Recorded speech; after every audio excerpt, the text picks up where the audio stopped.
Well, Paul, hard work, but a welcome victory. Yeah, I said in the programme notes that a win was a win today, however we got it. And I thought we played very well in the first half, the first hour probably. When you go 3-2 up and you've not won for a few weeks, tension rises.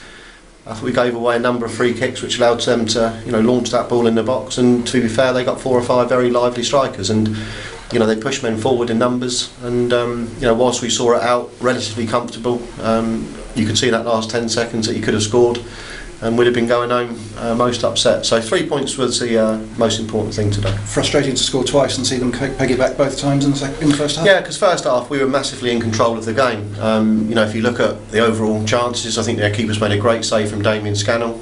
Great bit of skill from Damien, but I think he'd have hoped to have scored from 5 yards out. Great cross from Binsey, I thought it was outstanding today. And Jamie Slabber hits the bar.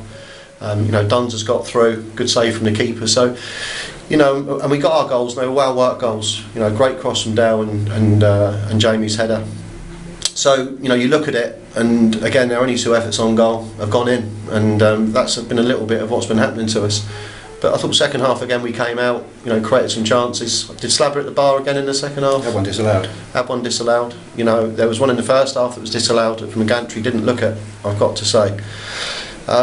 And then obviously going 3-2 up was great, but Maidenhead poured forward in numbers, and I thought they gave it a real good go. And there's not many teams that have come here this season and have been as attacking minded as Maidenhead. Good to see Jamie Slabber get a couple, and you had to break up the Slabber-Taylor partnership again this week.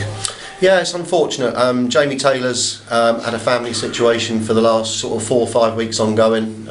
We spoke to him on Monday, and he's on a loan move to Eastbourne to help him really in terms of his family situation and the way that's developing. And we wish Jamie all the best. And what I would say is at the end of the month, hopefully, if that situation gets better, then he'll be back with us. And locals who introduced Gavin McCallum in the second half, signed him back. He had a good season with us a few years ago. Yeah, I mean Gavin was with us 2 or 3 years ago. We nearly signed him in the summer, but he decided to re-sign for Woking. I was made aware this week that that he was available and wanted to get himself a game of football really, because he's not played enough for Woking this year. And we took up the opportunity by releasing 2 or 3 people from the budget, and it's freed things up to bring 1 or 2 in. Unfortunate for Jamie Slabber just to have that goal disallowed right at the end, because we could have done with a hat-trick. Would have enjoyed the hat-trick. Yeah, I mean it would have been good for strikers of key to have got another 50 quid in there, but no, Slabs is a goal scorer, and if we get the ball in the box he'll score goals, and I think that's his 7th goal in 9 league games, or 10 league games I think. So that's a good return.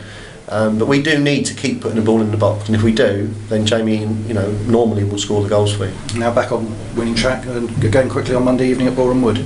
Yeah, well, obviously, what we're looking to do now is to try and put 2 or 3 together on the bounce.